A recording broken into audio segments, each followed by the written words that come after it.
so we have the UVs over there, okay?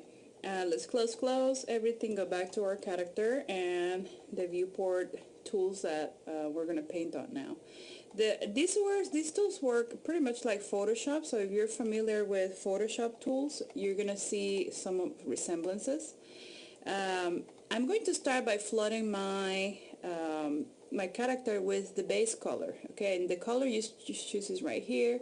So let's say that the person has, you know, fair, you know, white skin, so you can just click on it and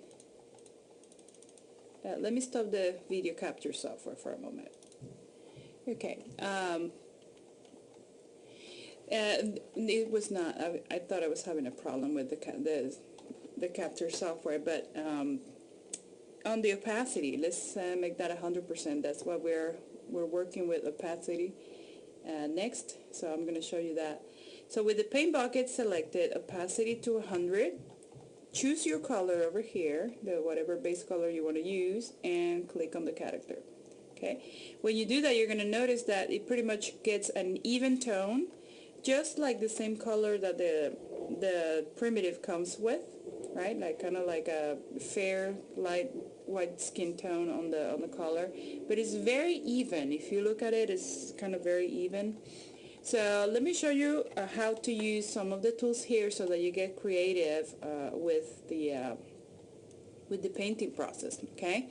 The next thing we're going to do is use the paint tool, right? And we already, remember, we're working on the diffuse map for this character, and I'm going to show you how to retrieve it next. These tools are fairly easy to understand. Radius is how big the tool is and how small. Just so that you understand, let me paint like a weird color here. Okay, you see what I just did there? I painted in that part like a circular section with the, you know, every time I click, I paint on that area.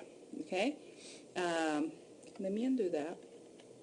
Okay, the radius, the hardness, make it 0 for now, unless you want, you know, if you put it 100%, it will give you a very hard edge, but we want a soft edge. Look at the difference there. I just clicked on it, and you get like a little bit of, you know, feathering, so to say, on the edges of that stroke, versus before that it was very defined where it starts and where it ends. Okay, so hardness will be 100 for having what we call hard edges, and 0 to have feather edges or soft edges that transition slowly to the background color.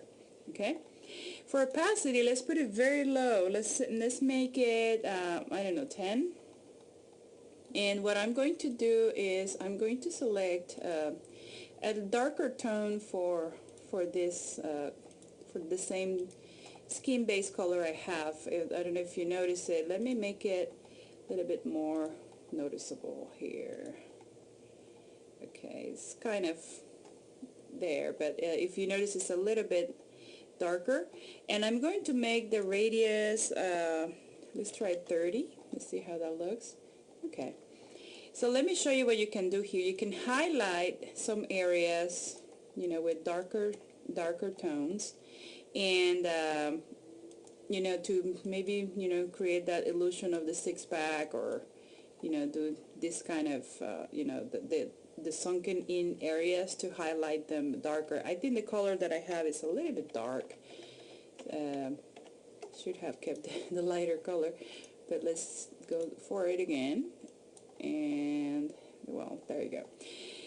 On the, you're going to notice that, you know, that you have, you know, that, you know, darkness that forms, you know, maybe you want to do it here. You can always, you know, make the radius a little bit smaller or larger. You know, the bigger the number, the bigger the brush stroke. Okay, you know, I don't know, maybe you want to give him like whatever there's an indentation, you know, make it darker. That will be a good way to, you know, kind of fake light on the scene, you know, like how the light effects makes the skin darker where the skin is not being directly exposed to light. Okay,